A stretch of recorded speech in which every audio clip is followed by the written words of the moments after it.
Welcome, King Goy back again, and we are with the pumpkin patch. Wow, yeah, I don't think I've ever been able to really grow pumpkins. It's always just been like a wild thing that just starts growing and then you never really do much, maintenance or anything.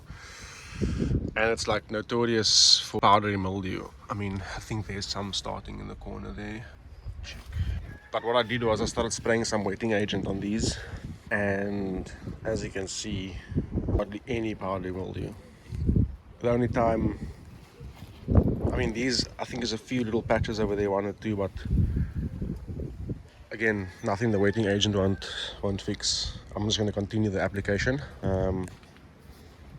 But yeah, this used to be a ongoing vegetable patch that I used to continue planting things and growing, but I haven't really been taking care of it, so this is more my mom's baby. She takes care of this and this side of the garden.